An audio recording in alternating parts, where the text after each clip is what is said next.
les mitzvot et l'antidépresseur.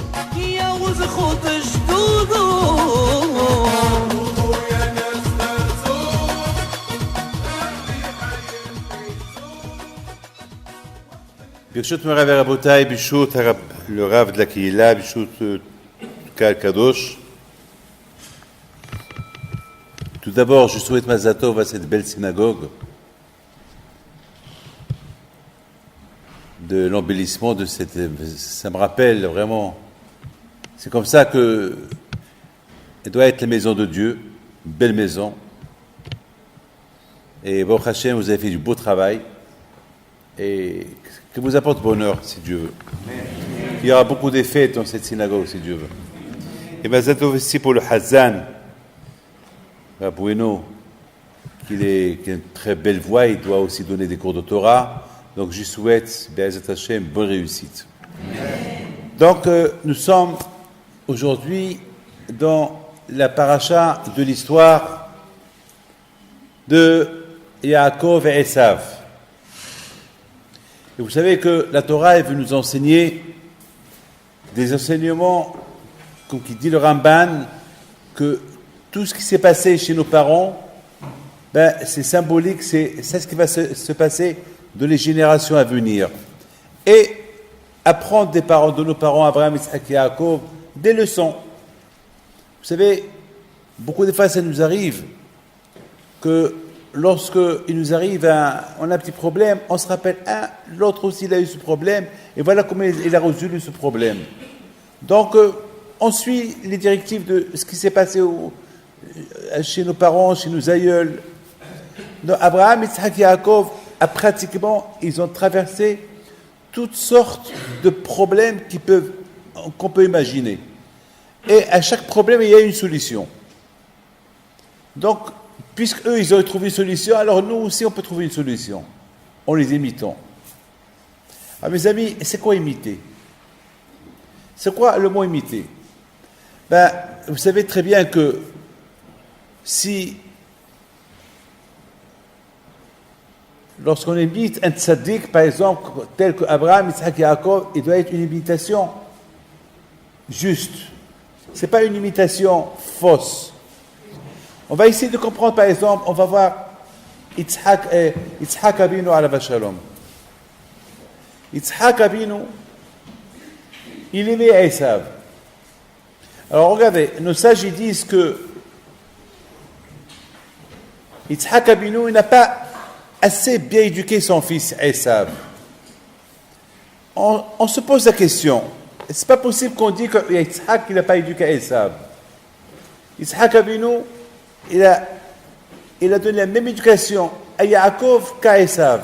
Les deux ils étaient jumeaux. Les deux ils ont grandi dans la même maison.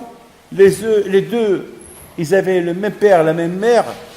Mais il y avait une différence. Abraham et Yaakov, il était vraiment la photocopie de Abraham et de Yitzhak. Mais on voit que Esav, il n'a pas réussi. Ça n'a pas collé. Mais, alors la question se pose, pourquoi ça n'a pas collé? À tel point qu'on dit que la faute c'est de Yitzhak. Le pauvre Yitzhak, il a tout fait. Yitzhak Abinu, il a adoré son fils, Esav. Il a tout fait pour le mettre dans le bon chemin. Il n'a pas réussi, ce n'est pas de sa faute. Pourquoi l'accuser? Non, les Hakam lui disent, il a bien éduqué Yaakov, mais pas Esav. Comment il n'a pas bien éduqué Esav? Regardez, même les brachot, tu lui as donné.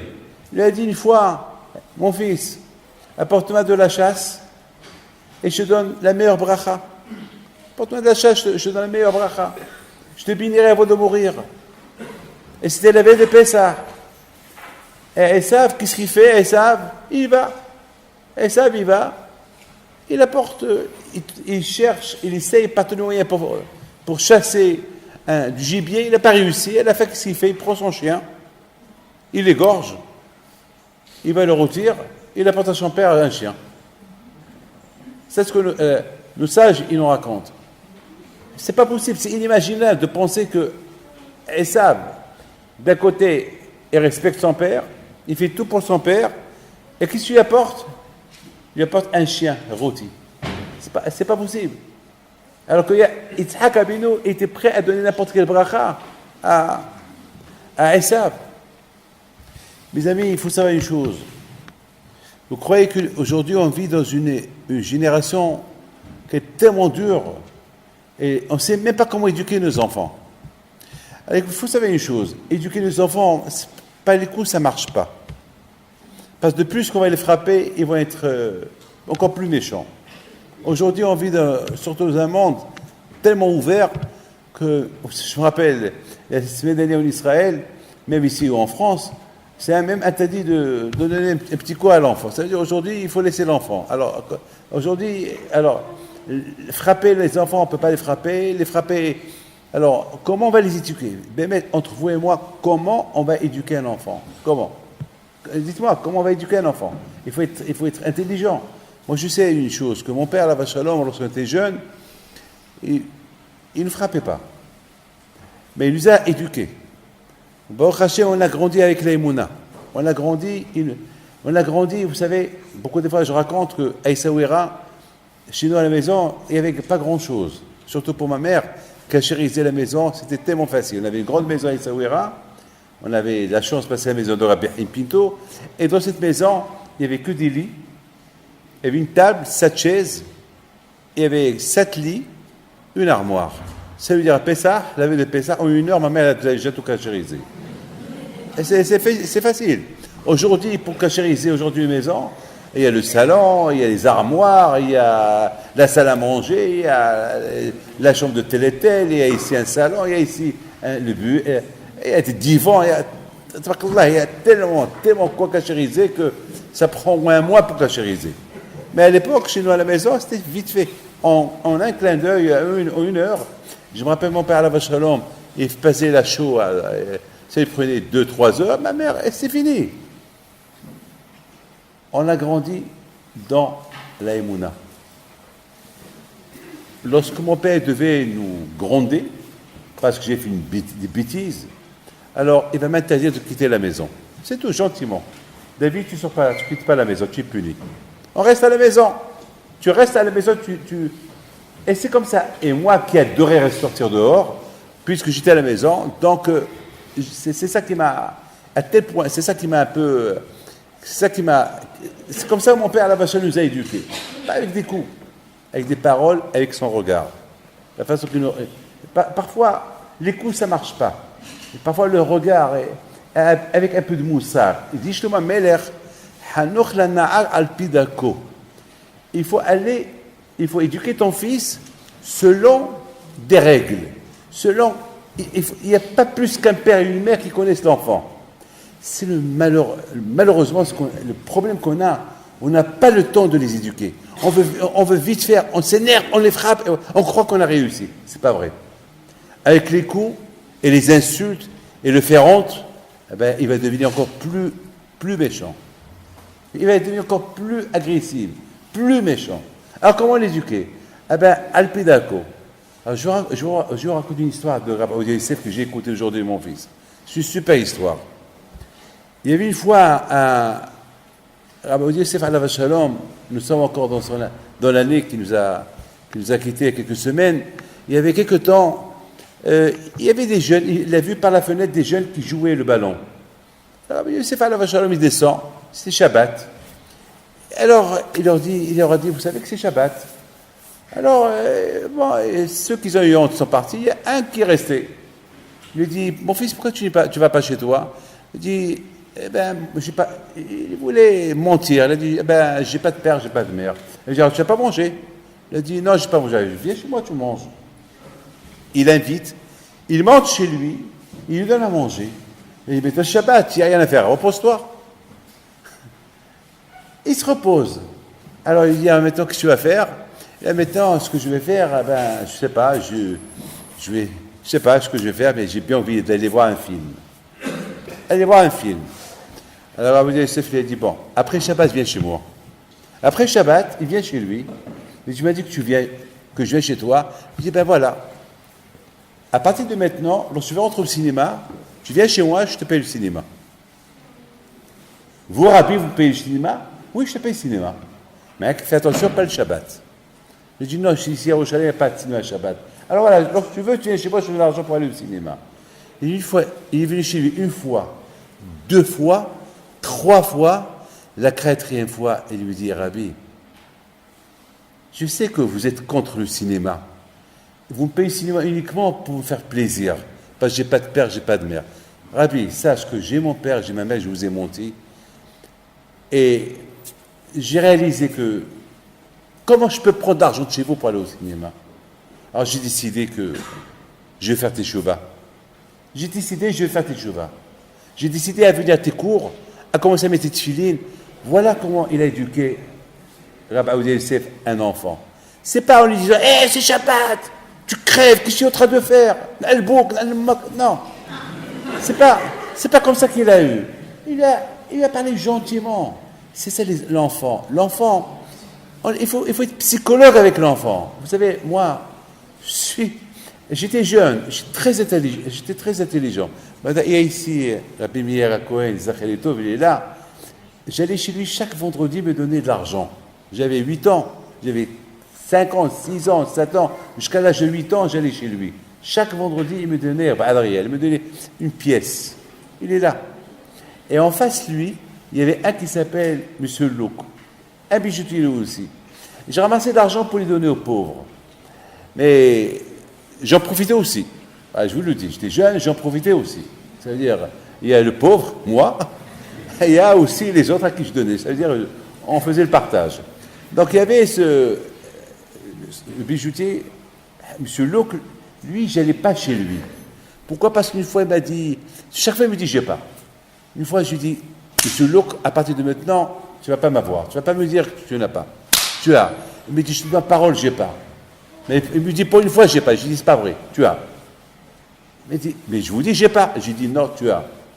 Alors, vraiment, j'ai besoin. C'est quelqu'un qui me l'a raconté aujourd'hui, c'est quelqu'un qui l'a raconté à ce monsieur-là. Alors, il met ses mains de sa poche, il trouve de l'argent. Il dit, ben oui, voilà, j'ai de l'argent. Alors, je lui dis, alors viens, alors, tu me donnes. Vous voyez, mon père, lorsqu'il a entendu ça, qu'est-ce qu'il m'a fait, mon père? Vous savez ce qu'il a fait, mon père? Il était super intelligent, mon père. Il m'a donné une lettre. Écoutez ce qu'il a fait. Il a vu que me frapper, pas je demandais l'argent aux gens, ça ne va pas marcher. Ça va pas marcher. Me crier, ça ne va pas marcher. Alors, qu'est-ce qu'il a fait? Il a eu une idée. Il m'a donné une lettre, que moi-même, cette lettre-là, je la prends au synagogue du Mela et je la donne au rabbin. Il m'a préparé 10, 15 lettres, et c'est moi, je ne savais pas ce qu'il y avait écrit dedans, et je l'ai pris Et voilà, j'ai vu le lendemain que lorsque j'allais demander l'argent, ils m'ont dit, mais toi-même, tu as porté hier une lettre au rabbin, et dans cette lettre, c'est écrit que ton père, il nous interdit de te donner l'argent. Je dis, quoi, mon père m'a eu alors? Ben oui, voilà comment mon père m'a eu. Bon, j'ai dit, bon, et c'est comme ça, à la vache à l'homme, il nous a éduqués d'une manière, il est rentré dans notre tête parce que, il dit, Shema Melech, Hanoch Lanahar Alpidako. Parce que même si un jour cet enfant-là, l'éducation du père, elle ne va pas réussir, mais un jour il va retourner à ce que son père lui a dit. Mais il faut que ça soit gentiment. Ça veut dire, dans la vie, si je suis malin, il faut que mon père aussi soit malin avec moi. Mais dans le sens d'une malice, avec la gentillesse, surtout à notre époque aujourd'hui. Notre époque, je vous donne la parole à notre époque aujourd'hui, les gens, ils sont tellement intelligents, ils sont même plus intelligents que nous. Ils sont même plus intelligents que les parents. Regardez les enfants aujourd'hui, ils peuvent même manipuler les ordinateurs, alors que moi, je ne connais même pas. J'ai un téléphone qui date depuis 10 ans, je ne sais même pas manipuler. Et les enfants d'aujourd'hui, à l'âge de 10 ans déjà, ils sont des ordinateurs, ils font ce que nous, on ne peut pas imaginer faire. Ils sont plus rapides que nous. Et à eux, tu vas crier, à eux tu vas frapper. Ils sont plus intelligents que toi et tu vas les frapper. C'est pas possible. C'est pas possible. Vous savez, mes amis, que ce qu'on reproche à Yitzhak Abinu, écoutez bien, on reproche à Yitzhak Abinu qu'il fallait éduquer Esav. Alors on a posé une question, c'est pas possible. Yitzhak Abinu, de la même façon qu'il a éduqué Yaakov, il a éduqué Esav. Alors pourquoi avec Yaakov ça a marché et avec Esav ça n'a pas marché? Parce qu'Esav, il avait une méthode à lui. C'est quoi la méthode d'Esav? il était très malin. Très malin. Alors écoutez, j'ai vu ce matin dans un livre qui dit comme ça. Il dit que Esav, c'est écrit Ishsadeh. C'est un homme de champ, un homme de rue. Ishsadeh. Alors, mais la Torah, elle emploie le mot Sadeh. Un homme de champ. Il est toujours dans les champs, dans les rues. Alors, Zamak, lui, il veut imiter son père. Son père, Yitzhak, lui aussi, comme c'est écrit dans la Torah, Yitzhak la Shuach Basadeh. Que Yitzhak, il faisait toujours sa prière dans la rue, dans le Sadeh, dans les champs. Alors, il dit, comme mon père, il est dans les champs, moi aussi, je suis dans les champs. Mais attends, il y a une différence entre toi et ton père. Ton père, il sort pour prier, mais toi, tu sors pour faire des bêtises. Par exemple, il s'est marié à l'âge de 40 ans. Pourquoi il s'est marié à l'âge de 40 ans? Il s'est dit, mon père, il s'est marié à l'âge de 40 ans, alors moi aussi, je me marie à l'âge de 40 ans.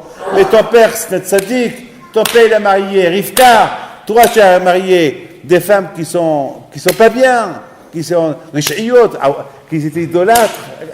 Quelle comparaison? Il veut imiter son père, mais on imite un père dans le sens du bien-être, la photocopie du père. C'est comme un tampon qui justifie la vérité, qui va certifier que ces papiers-là, ils sont vrais. Mais toi, tu imites, tu fais une fausse imitation. Par exemple, à Purim. Je me rappelle à Purim une fois, je me rappelle que moi et mes frères, on s'est déguisés en grand rabbin. Il y a même un de mes frères qui s'est déguisé en Baba Salé, à la Shalom à l'époque. Et on a dit à mon père, papa, il y a Baba Salé qui vient chez toi. Alors mon père, à la Shalom, et tu lui as répondu, mais pourquoi il se dérange chez moi? Mais déjà, on s'est vu, pourquoi il se dérange? Eh bien, il veut venir te souhaiter Hak Sameach. Bonne fête de Purim. Alors mon père, à la Shalom, tout de suite, il a dit à ma mère, arrange la maison, prépare le thé, et voilà, moi et mes frères, on est arrivés, et ils s'étaient habillés avec vraiment le déguisement des rabbins de Tafil Lalet et des rabbins de l'époque. Et voilà, mon père, la Shalom, il se lève, il arrive vers lui, il prend ses mains, il lui serre, asseyez-vous à Sravak. Alors vite, un de mes frères a commencé à rigoler. Papa, c'est moi. Je dis, mais pourquoi tu... Alors il lui dit, mais pourquoi tu fais... Après mon père a commencé à rigoler, il dit, eh bien tu as bien imité. Mais dommage, c'est pas toi. Dommage, c'est pas toi. Tu l'as bien imité, mais c'est pas toi. Ça, la bataille, Esav, les Abdil, Esav. Ils croient que chaque jour c'est Purim. On peut pas. Alors maintenant, où est la faille? Qui est la faute? Esav ou Yitzhak? Eh bien, la beauté, écoutez très bien. Nos sages, ils disent comme ça. Nos sages, ils disent que Esav, il vient chez son père, il va dire à son père, papa, comment on fait le maaser? Comment? Parce que vous savez qu'il y a une halakha, qu'il faut toujours donner 10% aux pauvres. Par exemple, vous avez 10, il y a aussi le maaser qu'on donne aux Lévi'im. Par exemple, 1, 2, 3, 4, 5, 6, 7, 8, 9, 10. Le 10e, c'est maaser. C'est la tzedaka. Ah, maintenant, il vient chez son père.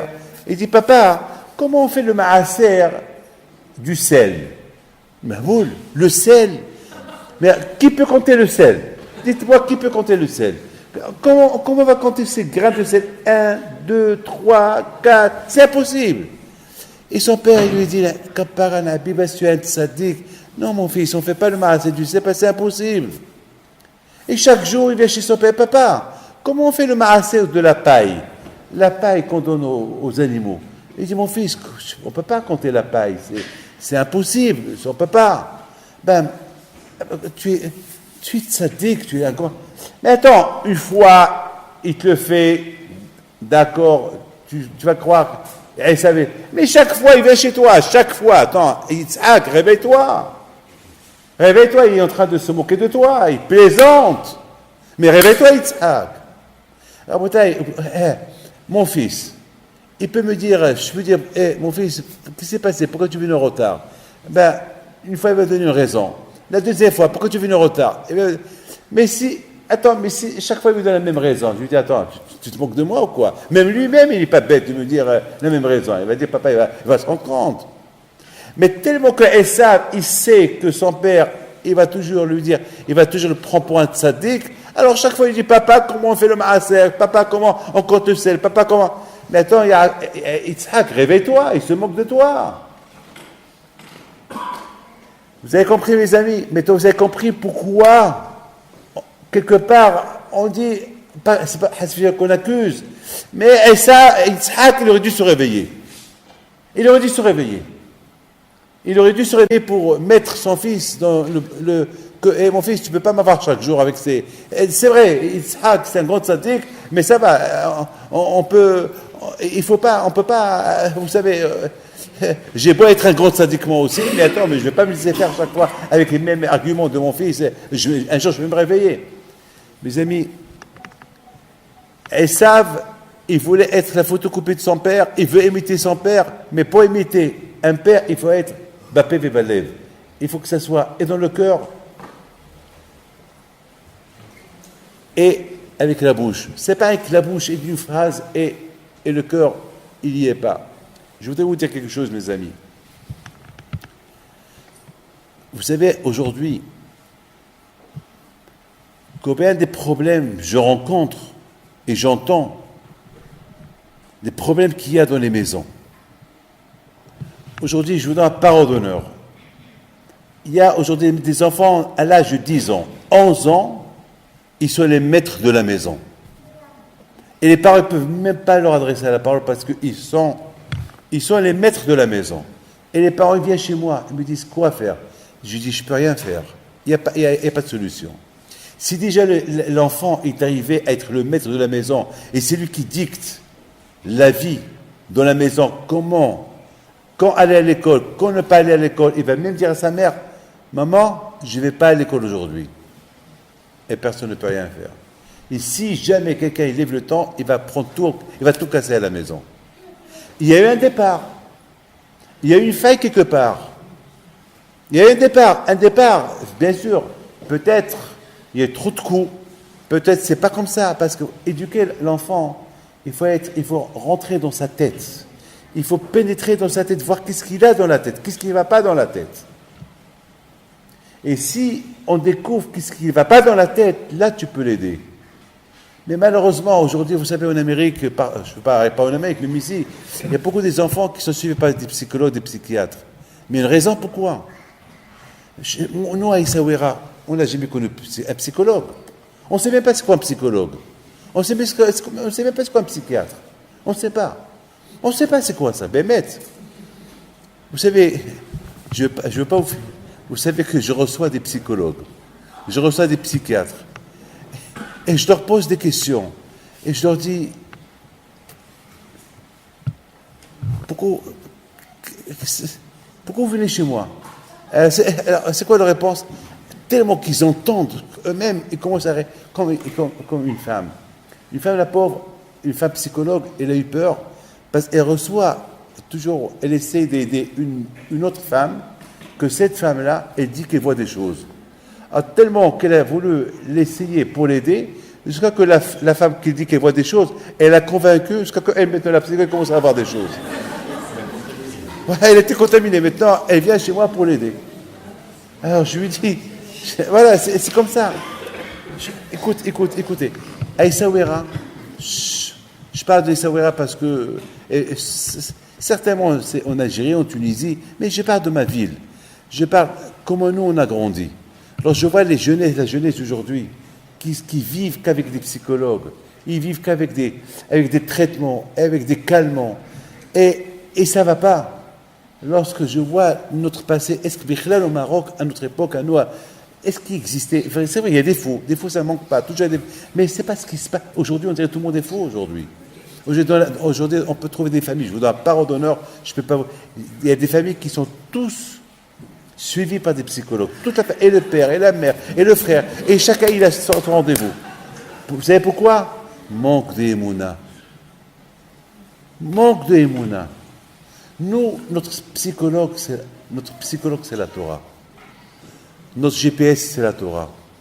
Notre calmant, c'est la Torah. Notre religion. On vit avec l'espoir.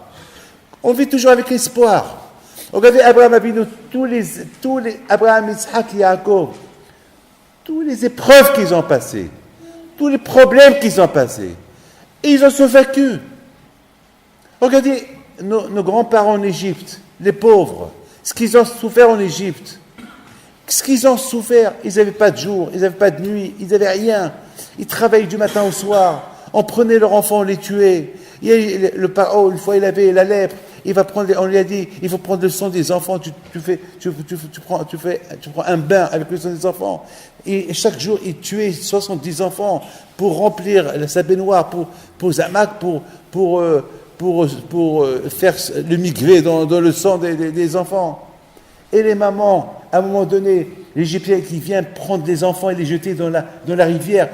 Mais il y a de quoi devenir fou. Mais est-ce qu'ils sont devenus fous, nos parents? Non. Non. Pourquoi? Parce qu'ils avaient l'aïmouna en Akadosh Baruch Hu. L'aïmouna en Akadosh Baruch Hu. Je vous raconte quelque chose d'extraordinaire. Malheureusement, aujourd'hui, j'ai reçu une femme dans le cours des femmes que j'ai fait, une femme qui est une rescapée de la Shoah, une très très vieille femme.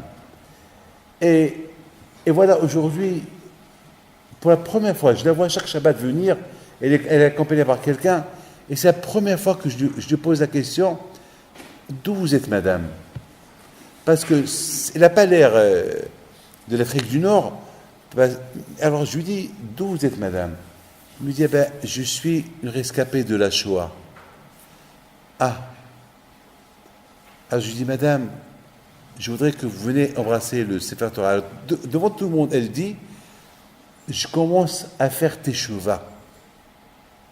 Et je vous donne la parole d'honneur. Chaque Shabbat, elle vient au cours, elle vient avec son sac. Et avant qu'elle rentre, elle éteint son portable. Et je ne l'ai jamais dit, ne fais pas ça. Je ne l'ai jamais dit. Je ne l'ai jamais dit. Pourquoi? Parce que j'ai compris que elle fait ce qu'elle fait, elle ne le sait pas. À son âge, c'est très très dur de lui dire ses péchés. À son âge, on ne peut pas lui dire ne viens pas avec ton sac. Alors je lui dis ne viens pas avec le sac, elle ne va pas lui dire du tout. Et voilà, aujourd'hui, elle dit, alors déjà lorsqu'elle a embrassé le Sfarim, elle pleurait de joie. Elle pleurait de joie. Elle me dit, voilà, je commence à faire teshuva. Alors peut-être c'est comme ça qu'on se comporte avec les gens. Écoutez, une fois, Rab Haim Kanivski, écoutez bien ça. Il y a un qui vient chez lui, il lui dit, Rabbi, Rav, je fume Shabbat, j'arrive pas à m'arrêter. Je ne sais pas quoi faire. Donne-moi un conseil. Elle dit, tu sais quoi, le conseil que je te donne, je ne peux pas te dire ne pas fumer Shabbat parce que tu vas fumer Shabbat. Au moins, ne l'éteins pas. Tu as fait une faute, ne fais pas de faute. Parce que fumer, éteindre, encore une faute. Alors, réduis la faute. Quelques jours plus tard, il vient chez lui et lui dit, Rabbi, j'ai arrêté de fumer. Je lui dis, pourquoi tu as arrêté de fumer? Il dit, parce que ça n'a pas de sens. Fumer sans éteindre, ça ne va pas. Alors puisque c'est péché d'éteindre, c'est aussi péché de fumer. Alors je ne veux plus fumer. Regardez une psychologie, regardez comment elle a été intelligent avec lui. Et c'est de la folie, c'est comme ça. C'est parce que crier à quelqu'un, frapper quelqu'un, un enfant, on ne va pas l'éduquer. L'éducation est d'aller rendre son jeu, mais gentiment, intelligemment. Parce qu'il peut faire des graves bêtises, mais il faut être intelligent. T'es pas bête, on n'est pas bête, on est des parents. On sait comment se comporter. Je voudrais vous dire que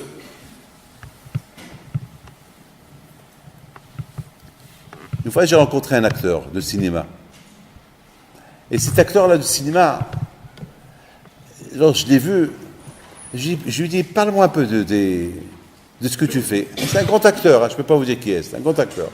Il a commencé à rigoler. Je lui dis, mais comment tu fais? Comment tu fais? Tu pleures, tu actes, tu fais... Elle a même fait des films de guerre. Il me dit, on s'entraîne. Je lui dis, on s'entraîne tellement que l'action elle devient réelle, vraie.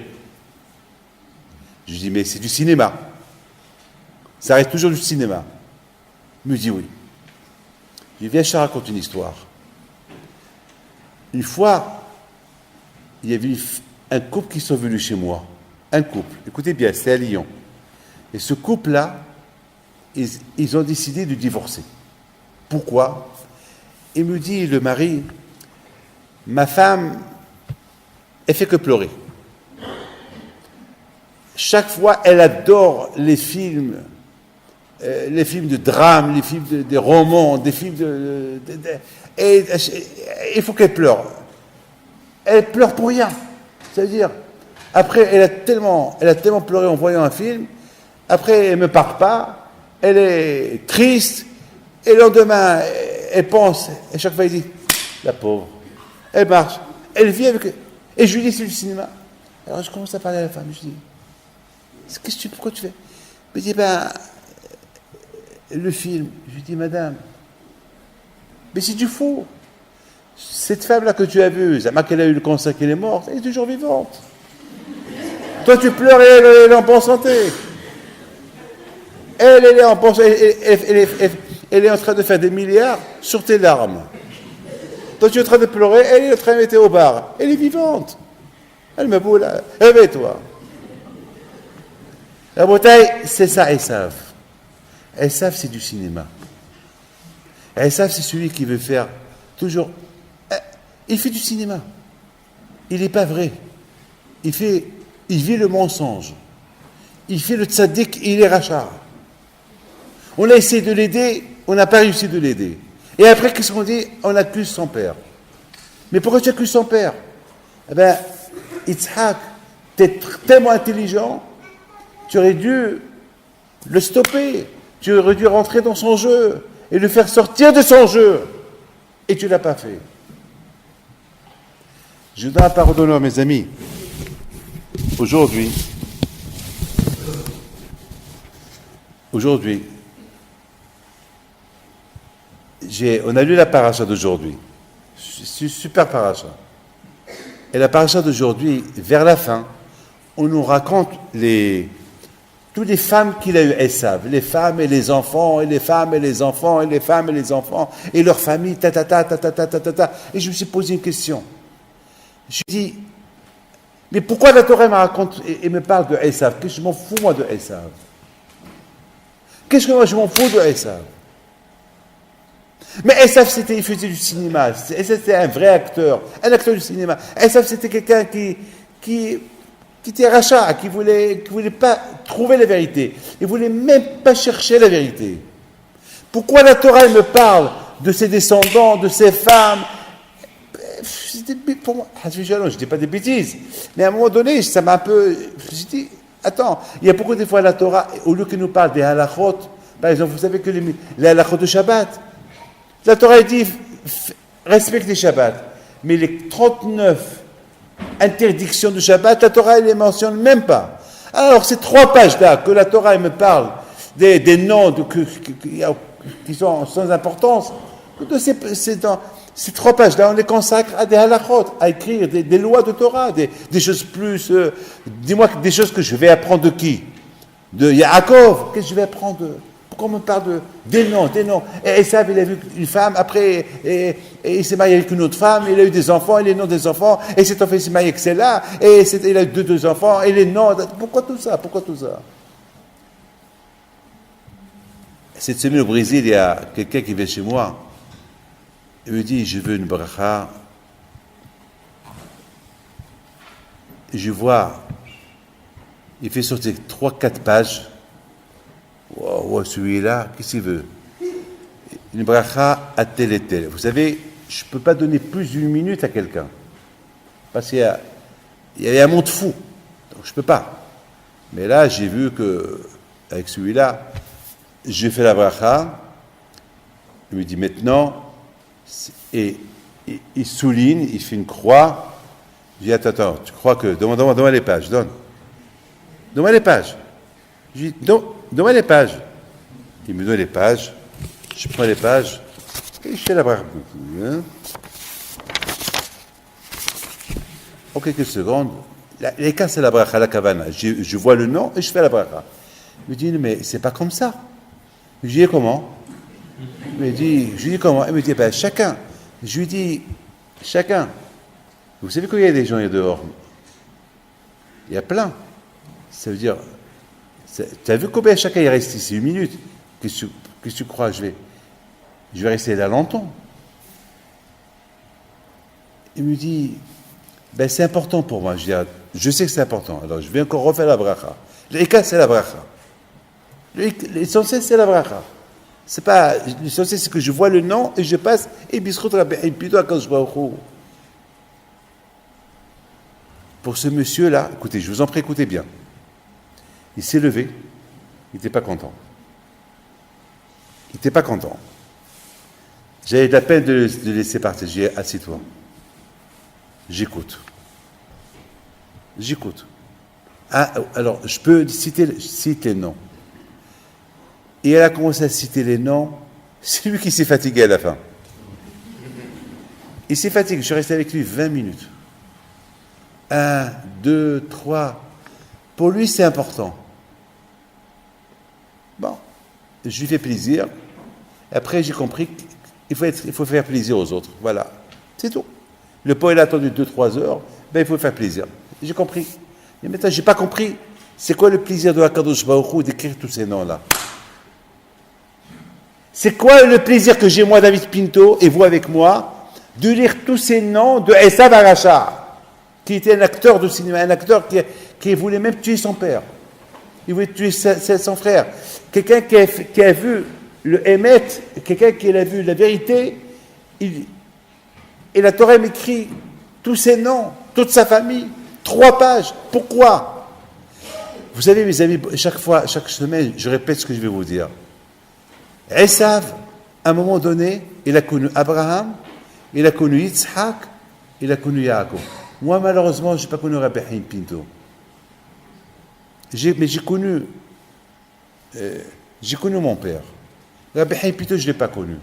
Par exemple, il y a aujourd'hui, le beau-fils, chez mon fils, il m'a raconté, Rabbi Ladad, il me raconte, il me dit, Rabbi David, il faut que je te raconte une histoire qu'on m'a racontée à Montréal. Il y a un juif qui s'appelle Haïm Altitz. Écoutez bien. Sa mère, chaque fois qu'elle avait un enfant, cet enfant, il mourait. Alors sa mère, elle va chez Rabbi Haim Pinto. Chaque fois que je tombe enceinte, je perds le bébé. Et Rabbi Haim Pinto lui dit, bon, tu me donnes temps pour la tzedaka. Il dit, Rabbi, j'ai rien du tout. Alors Rabbi Haim Pinto lui dit, bon, je vois que tu portes les 7 bracelets. Tu auras un enfant, après la bris mila, tu me les donnes. Il dit, Hacham, je te les donne. Cela, j'ai un garçon, bonne santé. Il a dit, et tu l'appelles Haïm. Il a dit, je l'appelle Haïm et je te les donne. Quelques mois plus tard, ça c'est une histoire que même Haïm Altit me l'a raconté. Il me l'a raconté au Canada, mais je l'ai oublié. Mais aujourd'hui, le beau-père à mon fils, il me l'a raconté. Je dis, bon, merci. Et j'ai dit, pour ne pas que je l'oublie, je vous le raconte. Je vous ai mis dans ma tête que je vous le raconte. Et puis voilà, quelques temps plus tard, il a eu l'enfant. Il l'a appelé Haïm. 1 mois, 2 mois, 3 mois, 4 mois. Rabbi Haim Pinto, alav shalom, il avait une mémoire extraordinaire. Alors, qu'est-ce qu'il fait Rabbi Haim Pinto? Il va chez eux, à la maison. Il tape à la porte. Il était avec son chamash. Va voir, est-ce que Mzroba dit, Haïm Altit, est-ce qu'elle est là? Il dit qu'elle descend. Rabbi Haim Pinto dit toujours Mzroba, comme ça. Alors la femme, elle a eu peur, elle descend avec le bébé. Ah, voilà, il est là, voilà, il porte ton nom, Rabbi Haïm, voilà. Rabbi Haïm peut lui dire, mais tu me dois quelque chose. Ah, oui, je vous dois les 7 bracelets. Ouais. Rabbi Haïm peut lui dire, je sais que c'est dur pour toi de les donner. Viens avec moi. Viens avec moi. Elle sort avec Rabbi Haim Pinto, et Rabbi Haim Pinto, il appelle 3 juifs. Toi, venez ici. Cette femme-là, elle n'arrivait pas à avoir des enfants. J'ai fait une bracha pour qu'elle ait un garçon et que le nom Haïm, le voilà, il est là. Elle m'a promis 7 bracelets. Ils sont dans ses mains toujours. Je sais qu'elle ne peut pas les donner parce qu'elle n'a pas les moyens. On va lui faire un tarat nidarim. On va annuler son vœu. C'est la folie, ça. Et Rabbi Haïm Pito Alav Shalom, il lui annule le vœu devant les 3. Ça, c'est le tzaddik. Ça, c'est le tzaddik. Il ne cherche pas à arnaquer les gens. Le contraire, il va essayer de l'aider. Il lui fait, ou que c'est elle qu'elle va faire ça à Tarat Nidarim, non. Même si elle fait Tarat Nidarim, ça ne marche pas. Lui, Alav Shalom, c'est lui qui va lui faire Tarat Nidarim. Ça, c'est un tzaddik. Ça, c'est des choses qu'on doit écrire dans un livre. Ça, c'est des choses qu'on doit raconter. Mais qu'est-ce que j'ai à raconter? Des noms de Esav, les noms de ses femmes, les noms de ses petits-enfants, et les noms de tous ces Sha'im-là. Qu'est-ce que la Torah m'écrit tout ça? Pourquoi? Vous savez, Rabotai, écoutez bien ce que je vais vous dire.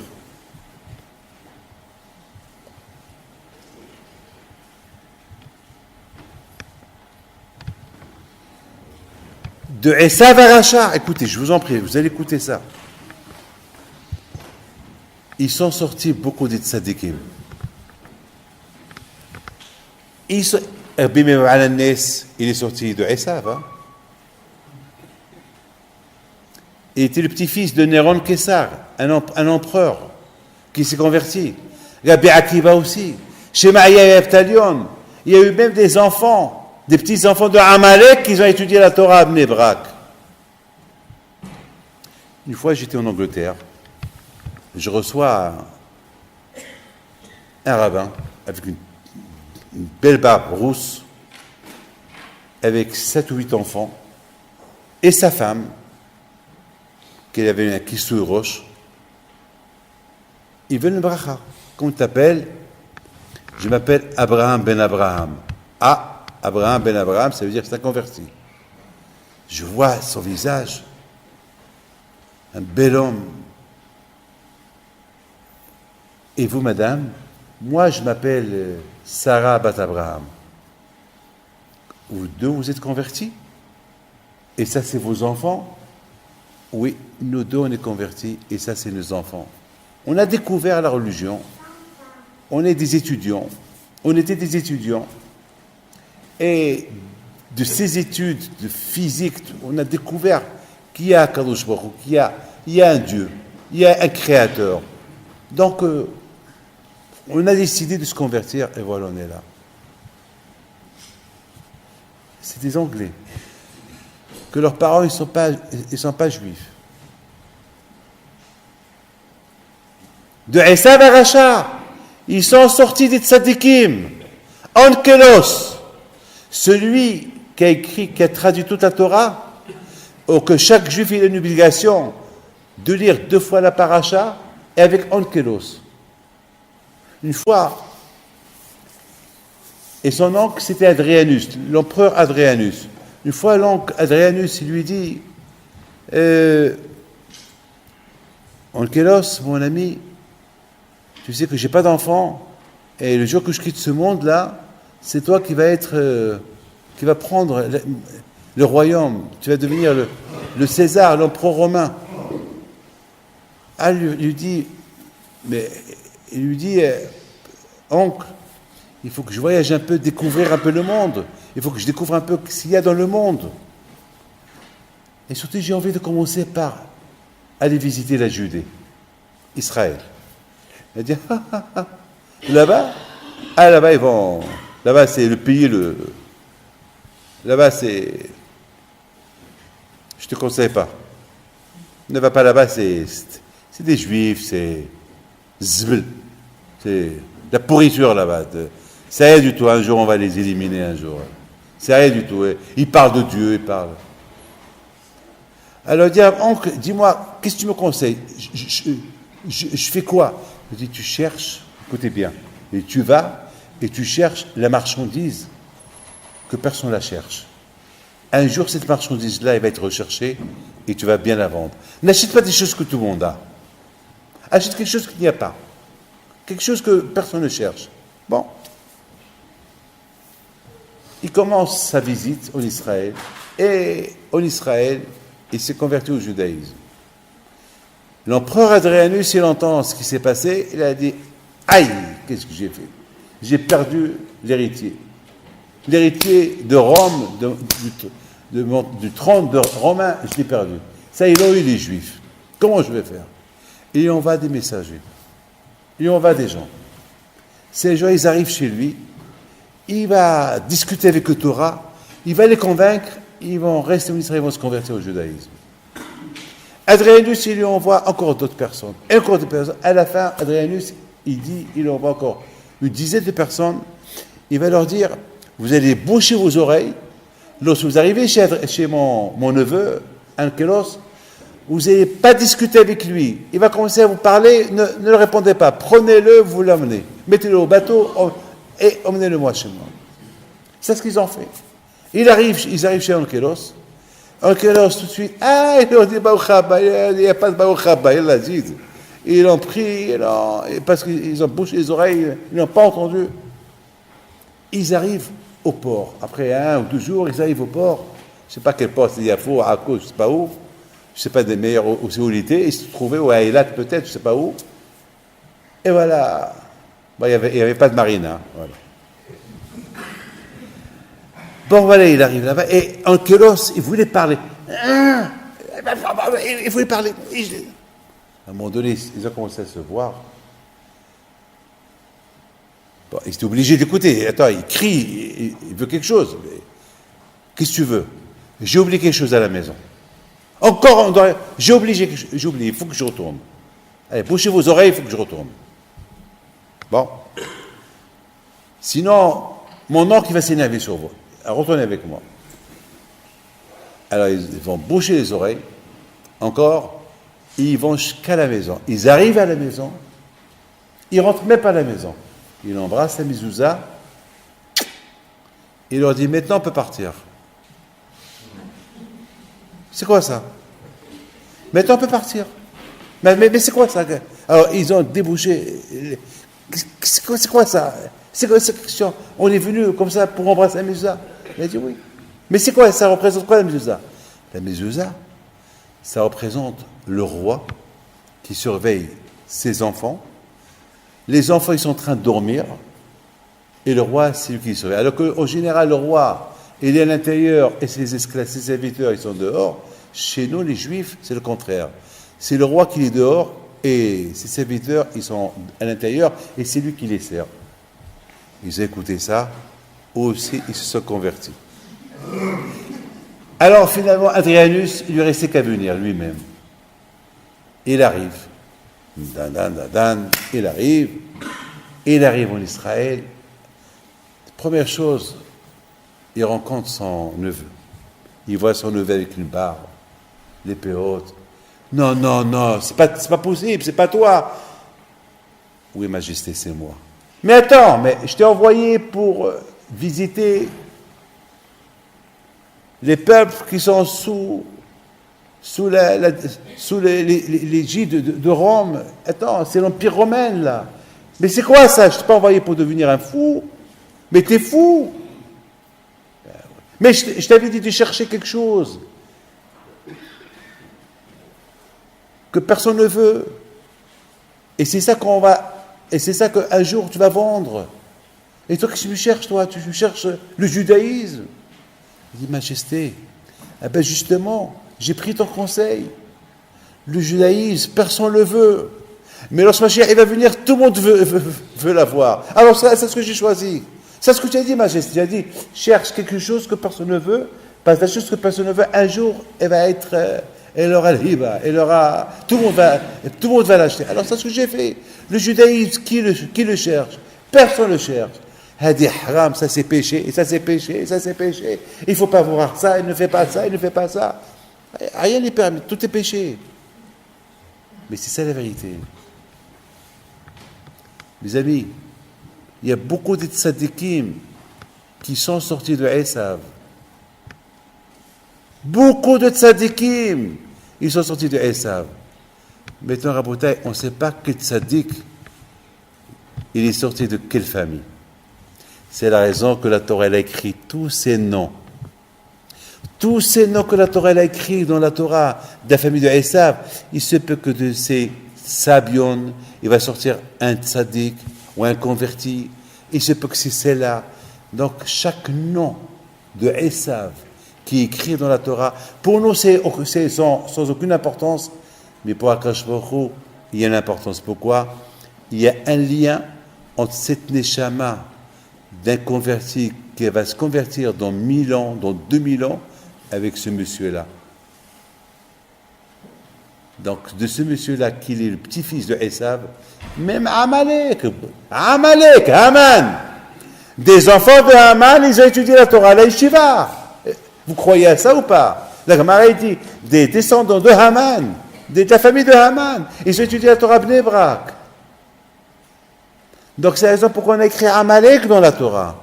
Parce que de ce Amalek, ils vont sortir quelques juifs qui vont se convertir un jour. Donc, pour leur kavod, on a écrit le nom de leur grand-père dans la Torah. Pour que ce grand-père-là, dans le ciel, il va voir qui est sorti de lui. Dommage, lui, c'est Amalek et son petit-fils. Dommage, ce Amalek-là, il est déconnecté de la Torah et son petit-fils. Il a réussi à devenir un tzaddik un jour. Alors, Boutaï, je voudrais simplement vous dire que chacun de nous, combien chacun de nous, aujourd'hui on vit dans une époque, comme chaque fois je la répète, je vous la répète encore, une époque tellement dure, on ne sait même pas comment éduquer nos enfants. Mais avant qu'on arrive à éduquer nos enfants, il faut déjà qu'on se pose la question, est-ce que nous déjà on est éduqués? Avant que je m'impose à mes enfants de faire ce qu'il ne faut pas faire, est-ce que moi, par exemple, il y a un rabbin. Il y a un rabbin, par exemple, il allait toujours, chaque soir, il va pour écouter un cours d'Afayomi, la page de la journée, et dès qu'il arrive, il s'endort. Et non seulement il s'endort, il commence à ronfler. Alors ça gêne tout le monde. Le rabbin, il le répète, il le réveille. Yaakov, c'est pas bien ce que tu fais. Ah, oui. Et encore une fois, encore il ronfle. Une fois, 2 fois, 3 fois, 4 fois. Un jour, le rabbin lui dit, je t'en prie, fais-moi plaisir. Ne viens plus. Je sais que tu es fatigué. Toute la journée tu travailles. Tu te réveilles tôt le matin. Et le soir, tu es fatigué. Alors tu vas dormir, va au lit. Je dis, je t'en prie, Rabbi. Fais-moi plaisir. Laisse-moi venir. Je dis, bien, attends, mais je ne peux pas te laisser venir parce que, l'âme, tu t'endors. Je dis, Rabbi, mes enfants, ils savent que je me lève le matin, ils savent que je vais à la synagogue, ils savent que de la synagogue, je vais travailler. Mais c'est important pour moi que mes enfants, le soir, ils me voient sortir avec un livre dans mes mains. Ils savent, et lorsqu'ils me posent la question, où tu vas? Je leur dis, je vais étudier. Au moins, le fait qu'ils me voient que je sors pour aller à un cours de Torah, au moins qu'ils sachent, qu'ils apprennent qu'un jour, eux aussi, ils vont faire pareil que moi. Alors, si maintenant je rentre du travail à la maison, et je commence à voir la télévision, et je commence les téléphones, eux aussi, ils vont faire pareil que moi. Alors le judaïsme, il va être où, le judaïsme? Comment je vais faire? Au moins le fait qu'ils voient que je sors, ils savent que je vais étudier. Lorsque le rabbin, il a écouté ça, j'ai dit, tu sais quoi, mon fils? Apporte ton lit ici. Apporte ton lit. Viens. Puisque tu fais ça que pour éduquer tes enfants, alors je te tire mon chapeau. Viens quand tu veux. Tu peux t'endormir, je ne te réveille pas. Parce que je sais que tu fais ça uniquement pour éduquer tes enfants, pour qu'il y ait l'idée de l'étude de la Torah. Transmettre la Torah. C'est important. On ne peut pas dire à nos enfants, il faut étudier, non, n'étudiez pas. Alors, tout un genre, alors tu ne vas pas à la yeshiva, et lui, et le papa, il est au téléphone. Il n'y a rien à transmettre. Il faut être... Vous savez, cette semaine, avant que je ne sois pas tout le dimanche, il y a une femme qui vient chez moi, je vous donne la parole d'honneur, elle vient avec ses 2 enfants. Elle pleure. Elle me dit, Rabbi David, j'ai un grand problème, un grand problème. Voilà, mon fils, celui-là, il est dans une école juive, et celui-là, Ben maintenant, il n'a pas d'école, il veut aller à l'école publique, et là-bas, il s'est déjà fait, sans me demander, il a tout fait pour s'inscrire dans cette école-là, et je ne sais pas comment, maintenant, ou peut-être qu'il ne va même pas, je ne sais même pas comment il a fait, mais je sais que le soir, il rentre tard, qu'est-ce que je vais faire?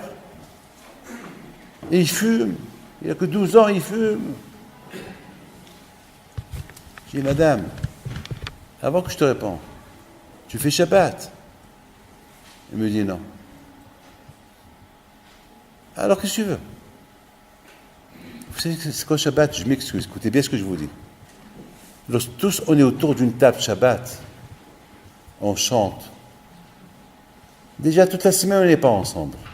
Déjà toute la semaine, on est à la maison sans être à la maison. Chacun dans une chambre. Au moins le Shabbat, la table, elle nous réunit. La salade cuite, elle nous réunit. La dafina, elle nous réunit.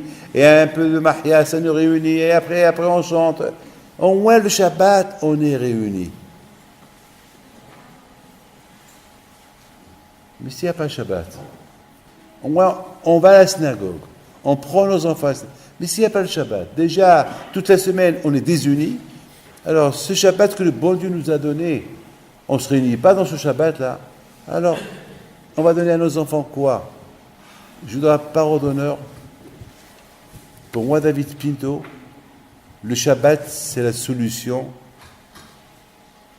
Comment renforcer la famille? Mais il faut que ça soit un Shabbat dans la Kedusha. On ne peut pas demander à nos enfants d'être des bons juifs, de mettre tefillin, il n'y a pas Shabbat. Comme cette femme qui me dit, tu manges kasher, elle me dit, je mange kasher à la maison. Alors on s'est dit, à la maison, ça veut dire dehors, elle ne mange pas kasher. Et dehors, dehors, je mange du poisson, ou je mange une salade. Ou carrément, elle va me dire, je mange un steak dehors. C'est-à-dire, je suis kasher à la maison et je suis tarif dehors. C'est-à-dire, madame, tu as deux estomacs. Tu as un estomac kasher et tu as un estomac, tu es superman, tu es superwoman. Ça veut dire que tu as deux estomacs. Je dis quoi? C'est quoi ça? C'est quoi? C'est quoi cette réponse-là? Mais tu manges du tarif et tu rentres chez toi à la maison, tu manges le kasher va devenir tarif. Mes amis, ce matin, j'étais en train de lire un livre de Rabbi Shalom Sess, Alav Shalom, un grand tzaddik, un grand rabbin. C'était le père de Rabbi David Messas, Alav Shalom, le grand rabbin de Paris, Alav Shalom. Lorsque j'ai lu ce que j'ai lu, j'arrivais plus à dormir. Vous savez, avec le décalage horaire, j'étais au Brésil cette semaine, le décalage horaire, donc j'arrivais pas à dormir. Qu'est-ce que je vais faire? Je prends des livres, j'étudie la Torah. Et je prends un peu les livres que je veux choisir, et je commence par l'introduction le livre qu'il a écrit Rabbi Shalom Sess lorsqu'il avait 17 ans. Entre 17 ans et 25 ans, il a écrit déjà un livre un livre de halachot, des questions sur des questions de halakha, des questions de la Torah, un livre, je vous donne parole d'honneur. Moi qui ai 63 ans, difficilement si je comprenais ce qu'il a écrit lorsqu'il avait entre 17 et 27 ans. 17 et 25 ans. Ça veut dire l'étude d'avant, c'est pas comme l'étude d'aujourd'hui. Je commençais à lire un peu ce qu'il a écrit. Dans l'introduction, il remercie sa femme, qu'elle n'a jamais embêté, même que lorsqu'il n'est pas là. Et remercie tel. Après, il dit, et je remercie Akadosh Baruch Hu qu'il a écouté ma prière. C'était quoi sa prière? Il dit, j'ai prié à Akadosh Baruch Hu que jamais je serai riche. Lui, Rabbi Shalom Sess, il dit, j'ai prié à Akadosh Baruch Hu, Hachem, ne me tente pas à être riche. Parce que beaucoup de fois, il donnait des conseils à des riches pour le business. Et beaucoup de fois, ça arrive qu'ils lui disent, si je réussis cette affaire-là, je te donne la moitié. Et lui, il disait, Hachem fait que ces gens-là, ils oublient ce qu'ils veulent me donner, je ne les veux pas. Parce que si je suis riche, je ne vais pas étudier la Torah. Je préfère étudier la Torah. Lorsque j'ai lu ça, j'ai commencé à pleurer tout seul. J'ai regardé ces tzadikim, combien ils aiment la Torah. Regardez comment ils aiment la Torah. C'est vrai, l'argent, c'est de l'argent. C'est vrai, l'argent, c'est beau l'argent. Avec l'argent, on peut tout faire.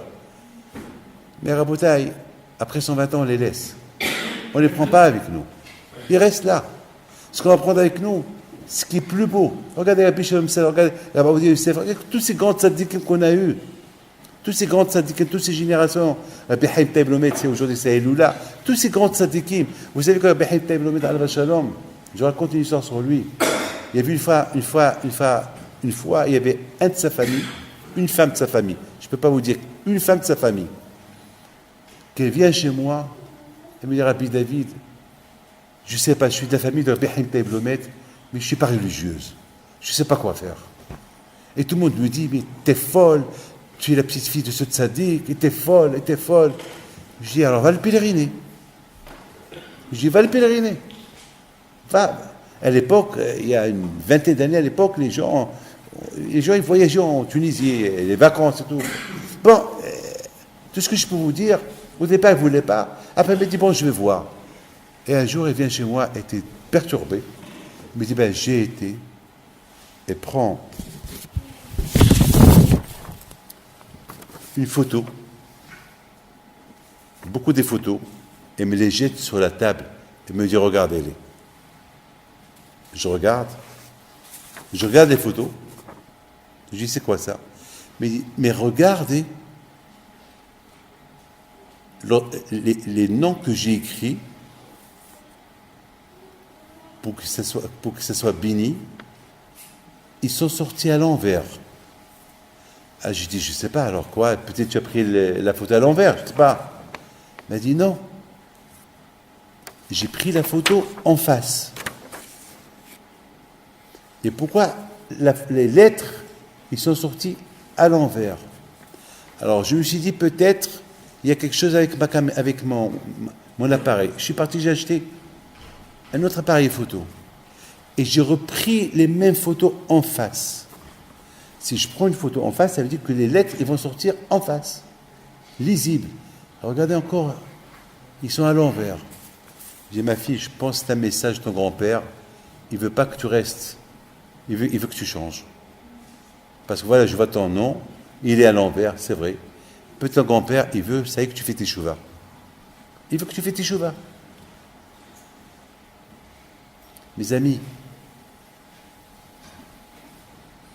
aujourd'hui, et pas au Hachem, je ne sais pas si elle a fait ou elle n'a pas fait, mais j'imagine qu'elle a fait. Aujourd'hui, mes amis, on ne peut pas éduquer nos enfants, sinon on ne s'éduque pas. Je suis en train de vous parler de l'éducation, parce qu'on vit dans un monde qu'on ne peut pas être en contradiction avec soi-même dans la maison. On vit avec des enfants. À l'époque, Baruch Hashem, lorsque j'étais jeune, j'ai 63 ans, j'étais jeune, à la maison, il n'y avait pas de... Papa, mon père, c'était un exemple pour nous. C'était... Aujourd'hui, quelque part, on l'imite. On limite papa. On est en train de... Vous savez, une fois, j'ai touché à ma barbe. Avant, je n'avais pas de barbe avant. Mais un jour, j'ai décidé de faire pousser ma barbe. Et un jour, j'ai eu ras-le-bol de la barbe, après un an de mariage, et je l'ai rasé. Et mon père, la Shalom, il me regarde. Il me dit, mais je ne te reconnais pas. Je dis, papa, il lui dit, je ne me reconnais pas, c'est David. Mais oui, ta barbe. Je ne te reconnais pas. Je ne te reconnais pas. Il ne m'a pas frappé. Il ne m'a pas insulté. Avec une façon, la façon comme il me l'a dit, j'ai compris qu'il faut la faire pousser. Lorsqu'il faisait la Haggadah, je vous donne la parole d'honneur, la façon comme il disait, Bébé Loyat, comment il nous regardait, comment il parlait de la sortie de l'Égypte. On ne restait pas des heures et des heures, comme aujourd'hui, je vous donne la parole d'honneur. Simplement, on commence la Haggadah, on la lit en traduction arabe, il nous regarde, et lorsqu'on doit couper la matzah, il nous regarde, et il a coupé devant nous, d'une manière, une transmission, comme ça il faut faire. Et jusqu'à maintenant, 30 ans plus tard, eh ben, c'est une imitation qu'elle est réelle, pas simplement du cinéma. Mon père, la Shalom, je parle de tous les parents qui ont les Mouna, s'ils sont capables de transmettre, pour qu'ils transmettent, il faut qu'eux-mêmes, ils soient émettre avec soi-même. Sinon, il n'a rien à me transmettre. Si moi, je ne me réveille pas le matin à la prière, comment je veux dire à mon fils, réveille-toi à la prière? Ça ne marche pas, ça ne colle pas. Si moi, je critique les rabbins, et mon fils, un jour, critique les rabbins, ça ne colle pas. Je dis, hé, mon fils, c'est ce que tu dis. Oui, papa, mais toi aussi, une fois, tu as critiqué ce rabbin là-bas. Tu as raison. Donc, quelque part, c'est de ma faute. Yitzhak Abinu alav shalom. Il a donné une bonne éducation à Esav. Comme qu'il a donné à Yitzhak, à Yaakov, il a donné à Esav. Mais la différence c'est que il faut savoir quand croire et quand ne pas croire. On ne peut pas croire n'importe quoi. Chaque fois, il vient te poser la même question. Pourquoi il ne te pose pas d'autres questions? Il n'y a que la paille, comment on fait le ma'aseh la paille. Il n'y a que le sel, comment on fait le ma'aseh. Il n'y a pas d'autre halachot, il n'y a pas d'autre chose. Il n'y a que ça. La même question. Réveille-toi, Yitzhak. Ça ne marche pas comme ça. Il est en train de jouer de toi. Il est en train de se moquer de toi. Mais il a cru. Je vous donne la parole d'honneur. Il a tellement cru que si du ciel, on ne l'a pas aidé, lorsqu'il lui a dit apporte-moi de la chasse, il n'a pas trouvé la chasse, et il lui a apporté un chien rôti, eh bien, si Hachem il n'aurait pas aidé Yitzhak, Hachem Ishmor, quelle catastrophe, qu'est-ce qui pourrait arriver? Il s'est passé que lorsqu'il est rentré, l'odeur de Guéhinam, il est rentré avec lui, c'était dégoûtant, c'était tellement affreux. C'est quoi cette odeur-là? Là, il a compris. C'est là qu'il s'est réveillé. C'est là que Yitzhak Abinu, il s'est réveillé. Mais c'est trop tard. Yitzhak, Esav, il est plus ce qui... C'est trop tard. Parce que l'éducation, il y a un certain moment qu'on peut le donner, après, c'est fini. Après, c'est fini. Après, ça y est. Après, tant qu'on est jeune, on peut nous donner, on crée en nous la émona, il y a quoi sauver. Mais à un moment donné, on grandit, on devient autonome, c'est fini. Il n'y a rien donné. C'est fini. Il n'y a rien donné. Vous savez, Rabotaï, j'ai encore 5 minutes, je termine. Il y a quelque chose que je veux vous dire. Vous savez que, et ça, ce que je vais vous dire là, c'est le émet. C'est le émet, c'est la vérité. Je vais encore répéter ce que j'ai dit tout à l'heure. Je vais résumer en 5 minutes ce que je vais vous dire maintenant. Aujourd'hui, nos enfants, moi, je prends mes enfants, ils sont plus intelligents que moi. Dans quel sens? Dans la Torah, je ne pense pas. Dans la technologie, ils sont plus intelligents que moi. Dans la Torah, ils seront un jour plus que moi. Là, j'ai les années. J'ai étudié. Donc, eux, ils sont encore jeunes. Il faut qu'ils étudient eux aussi. Mais dans la technologie, le téléphone, tout ça, ils sont plus intelligents que moi. Et parfois, je leur dis, c'est mes enfants, hein. Et je leur dis, mes enfants, faites attention. Ne perdez pas trop de temps avec cette technologie. La Torah, c'est de la chokhma, et la technologie, c'est de la chokhma. Ne perdez pas le temps. Zamak, soi-disant, le téléphone, tout ce qu'il y a aujourd'hui, c'est pour économiser le temps, oui ou pas? Eh bien, le temps n'est pas économisé. Le contraire, on n'a pas le temps. Aujourd'hui, vous voyez les gens, du matin au soir, avec les portables, ils sont en train, texto, et les discussions, c'est plus maintenant c'est plus la parole. Ils sont prêts, maintenant, tout le monde fait ta'ani dibour aujourd'hui. C'est l'interdiction de la parole. Maintenant, c'est les mains qui jouent. C'est les mains qui jouent du matin au soir. Il y a quelqu'un en plein Amida. J'ai vu que son téléphone, moi j'étais pas encore dans la Amida, et j'ai vu que son téléphone, il vibrait un peu. Il a essayé, au départ il a essayé de l'éteindre, mais il n'a pas réussi à l'éteindre. Alors, il prend, il regarde. Je crois que c'était un peu intéressant. Et j'ai vu qu'il a fait un sourire. Après, il a éteint, il l'a mis dans sa poche. Après la prière, je l'appelle, je lui dis, j'ai vu que tu as souri, pourquoi? Il me dit, quoi, vous avez vu? Non, je dis, j'étais pas en train de faire la Hamida. Toi, tu étais en train de faire la Hamida, et j'ai vu que tu as souri, pourquoi? Je dis, Rabbi David, j'ai honte de vous dire. Je dis, c'est pas grave, dis-moi, je vais apprendre. Dis-moi, c'est pas grave. Il dit, Rabbi David, je sais que vous avez raconté ça en public. Je dis, n'aie pas peur, je ne dirai pas ton nom. Je dirai pas ton nom, mais dis-moi pourquoi tu as souri. Il m'a dit, ma femme me dit que j'ai laissé le lait, parce qu'elle m'a demandé de faire chauffer le lait pour les enfants, et je l'ai laissé, et je l'ai fait, au lieu que je le laisse dans un petit feu, j'ai laissé le grand feu, et tout le lait, tout le lait est sorti, et ça a sali le gaz. Je lui dis, alors pour ça tu souris, tu rigoles. Il m'a dit, non, je rigole parce que je sais qu'est-ce qui m'attend. Je sais qu'est-ce qui m'attend. Alors, je lui dis, alors il fallait pas voir. Au moins, il fallait pas voir. Tu n'aurais pas vu ton téléphone, tu aurais prié. Il m'a dit, Rabbi David, mais il faut que je trouve. Qu'est-ce qu'il me répond? Lui qui me dit que j'ai raison. Il me dit, heureusement que j'ai vu, maintenant je me prépare qu'à répondre. Il dit, il n'y a aucune réponse parce qu'il va accepter aucun. Elle va te tuer. Il dit, elle va te tuer. Je dis, rappelle, elle va te tuer. Il me dit, qu'est-ce qu'il faut faire? Je dis, la seule chose à faire, c'est moi qui vais lui parler. Mais tu me promets, pendant la prière, tu l'éteins. Ce téléphone, tu l'éteins. C'est tout. La bouteille, comment on va éduquer nos enfants si du matin au soir, on est au téléphone? On n'a pas le temps pour eux. Si le Shabbat, bon, moi le Shabbat, on va avec le Shabbat. Alors, si le Shabbat, on dort. On passe une bonne partie, mettons c'est l'hiver. Quand il y a quelqu'un, je lui dis aujourd'hui, toi mon fils, toi tu es super. Toi bébé, je veux que tu me donnes ton secret. Il me dit, quel secret? Comment tu dors? Comment j'arrive à dormir?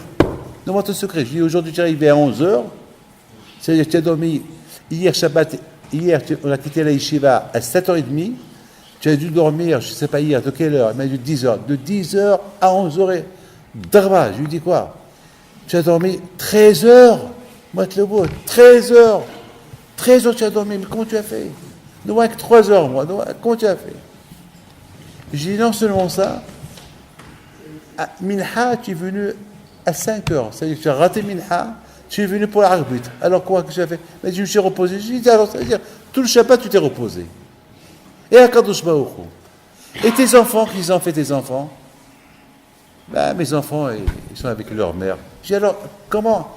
Tu es en train d'apprendre tes enfants à ne pas fréquenter la synagogue au Shabbat, à ne rien faire. C'est-à-dire que tu te lèves, tu sors, pour dire bonjour à tout le monde, et tu rentres manger. Ça veut dire que tu dors et tu manges. Mais ce n'est pas ça Shabbat. Ce Shabbat, ce n'est pas pour manger et dormir. Shabbat, c'est le jour qu'au moins on s'éduque et on éduque. C'est ça Shabbat. Mes amis, vous avez une longue marche avec vos enfants. Ah, je vous le dis. Vous voulez, si tu veux, vos enfants dans la Torah. Sinon, c'est l'histoire qui vous attend. Mais quelle histoire? On ne peut pas savoir. Aujourd'hui, on ne sait pas qui c'est. Qui c'est entre nous? C'est qui Esav, c'est qui Amalek? Si la Torah nous parle de Esav et de Amalek et de Yaakov, parce qu'ici on parle, n'oubliez pas, ils étaient juifs.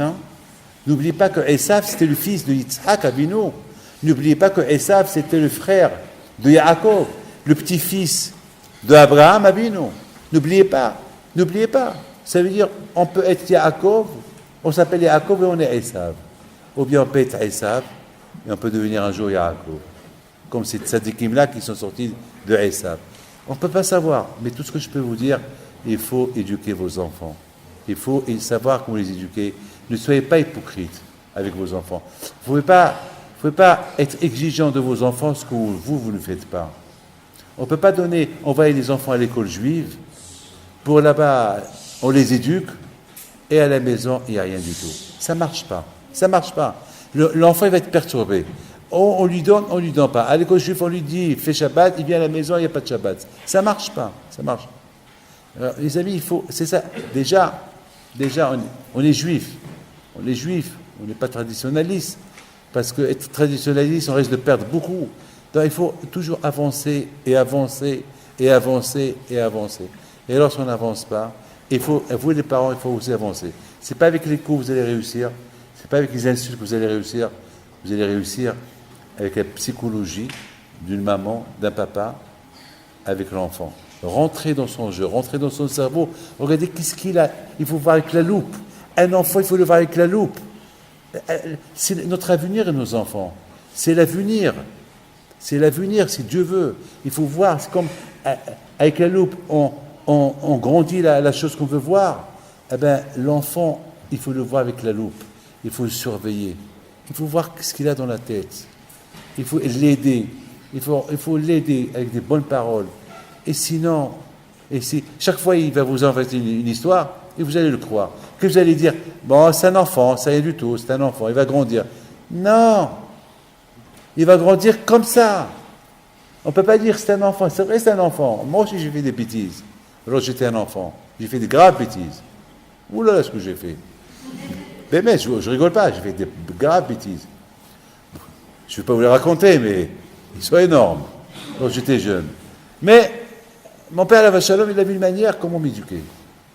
Avec des belles phrases, il me piquait, il savait avec ses yeux, et il savait comment, il savait que, et surtout beaucoup de fois, il ne me croyait pas. Je vous donne parole d'honneur, il ne me croyait pas. Mais c'est pas possible, David, je ne te crois pas. Non, c'est pas possible. Non, dis-moi la vérité, tu n'as pas été, tu as été au cimetière aujourd'hui, tu as ramassé, tu as vendu des bougies aujourd'hui, tu n'as pas été chez Mordechai Shabbat. Non, c'est pas vrai, je ne te crois pas. Je crois que je disais la vérité. Mais si chaque fois je lui... alors là je m'arrangeais. Mes amis, je vous bénis à vous tous, que le Hachem vous protège, Keneratson. N'oubliez pas la Hanouka, dans quelques temps. On allume la Hanouka, la première, la deuxième, la troisième, la quatrième, la sixième, la septième et la huitième. La Hanouka, elle me rappelle l'éducation. La première, c'est l'enfant. Et il faut aller avec l'enfant au fur et à mesure, comme la Hanouka. Et chaque jour, on l'allume un peu dans la Torah, dans la religion. Et chaque jour, on l'allume. Et chaque jour, on l'enseigne, on l'apprend. Et au même temps que je l'enseigne, je m'enseigne. En même temps que je l'éduque, je m'éduque. Et c'est comme ça. Mais il ne faut pas être hypocrite. À lui, tu demandes. À lui, tu l'allumes et toi, tu t'éteins. À lui, tu l'allumes et toi, tu t'éteins. Alors, vous savez quoi? À la fin, chaque fois que tu t'éteins, lui aussi, il s'éteint avec toi. Mais tu crois que tu l'as allumé. C'est pas vrai, parce que lui te regarde. Voilà, mes enfants, que Hachem vous protège, que Hachem vous donne la bracha, la tzlaha, la panassa. Et je souhaite à Rabbi Meir, à Cohen, que Hachem il lui protège, il lui donne la foi chez les mains.